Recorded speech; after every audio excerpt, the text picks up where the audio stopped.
Kita harus mengganti sistem pemerintahan ini. Kita yang harus berjuang. Emang demo itu salah, dosa, haram? Dia, nggak usah pergi ya. Kamu tuh nggak pantas ngelakuin Nggak itu. pantas kenapa sih Mbak? Karena aku adik tentara.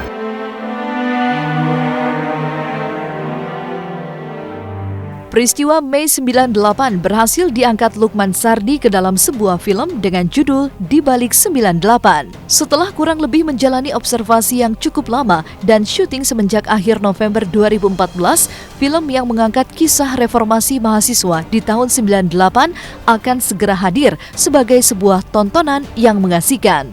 Dibintangi oleh aktor dan aktris ternama seperti Chelsea Islan, Boy William, Doni Alamsyah, dan beberapa bintang ternama lainnya, seperti apa Lukman Sardi menggambarkan secara detail peristiwa 98 dalam karya perdananya itu. Benarkah data sejarah menjadi tolak ukur Lukman dalam membuat film ini?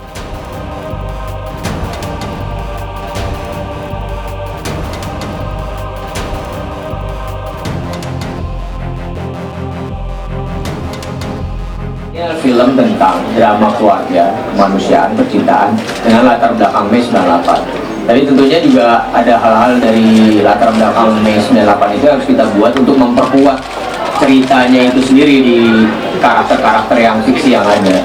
Kalau data-data itu kita bisa pertanggungjawabkan karena data-data tersebut kita banyak juga dapat dari buku yang sudah dipublish. Jadi bukan buku yang belum publish seperti bukunya Bapak B.J. Habibie. Di situ mungkin bisa dibaca. Ada lagi buku dari Pak siapa ya? Dari Fadlizon, ada dari buku dari Sintong, Bapak Sintong Panjaitan.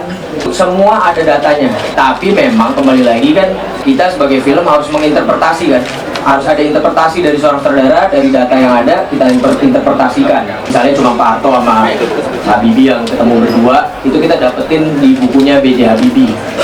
Dan buku itu sudah dipublish berarti sah secara hukum, secara undang-undang di Indonesia, bukan yang kita ngarang atau apapun. Keakuratan sisi-sisi sejarah yang gue akan buat, ya, jangan sampai itu jadi meleset. Kalaupun misalnya ada orang gitu ya, misalnya bilang, oh ini meleset atau apa, ya mungkin sebagai manusia biasa itu interpretasi interpretasi kan bisa sutradara tuh melakukan interpretasi, itu hal yang wajar gitu.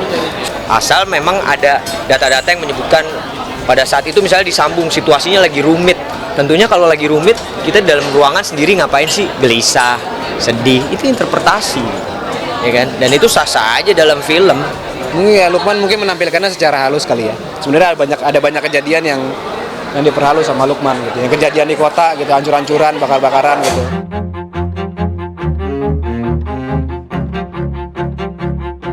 Film yang akan tayang perdana di bioskop mulai 15 Januari mendatang memang tidak hanya menggambarkan sejarah dan suasana kekeluargaan serta kisah cinta.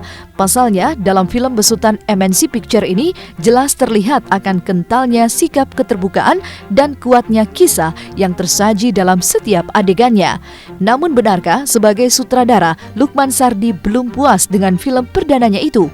Dan benarkah pula jika film tersebut diilhami dari pengalaman pribadi seorang Lukman Sardi? Buat gue tuh 98 itu kayak buat gue tuh sesuatu yang sangat berbekas sekali karena gue berada di posisi itu. Maksudnya gue waktu itu udah di umur-umur yang sangat mengerti gitu karena gue udah lulus kuliah, udah segala macem, bukan yang baru umur 1 tahun atau apa. Jadi paling enggak gue punya kedekatan, maksudnya dengan latar belakang ini gitu, dibanding gue misalnya ngambil film yang tahun 45, gue susah gitu karena gue nggak punya kedekatan karena gue tidak hidup di masa itu kan. Kalau ini gue hidup di masa itu salah satunya sih. Sangat nggak puas. Semakin saya sering nonton film saya semakin besar mengkritik diri sendiri. Itu nggak terjadi cuma di saya jadi sutradara sih, saya jadi aktor juga gitu. Jadi kalau misalnya saya nonton film saya pertama kali, itu saya nggak pernah nikmatin. Karena buat saya itu saya mengkritik diri saya habis-habisan gitu. Saksikan film Di Balik 98 mulai 15 Januari 2015 di bioskop terdekat. Ini dia nih orangnya nih, ini dia nih. Sekarang kita mahasiswa lagi di depan nih mas. Ayo tembak kalau berani. Emang kita nggak boleh, punya hati. Puas kamu.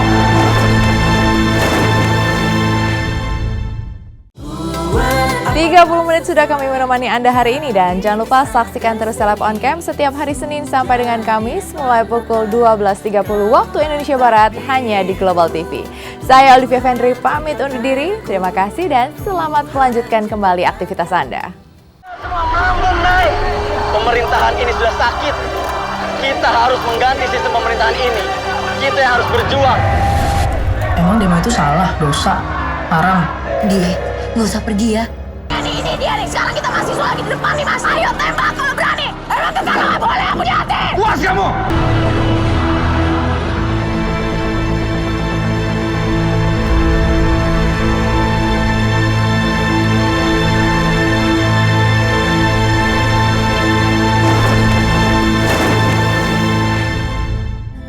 Dengan kekuatan cinta.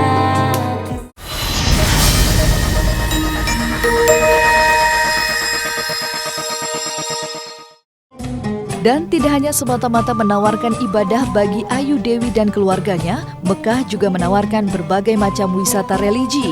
Dan mengawali kegiatan religinya, dari Mekah, keluarga Ayu Dewi langsung bertolak ke beberapa destinasi wisata religi sekaligus menjalankan beberapa kegiatan yang lazim dijalani dalam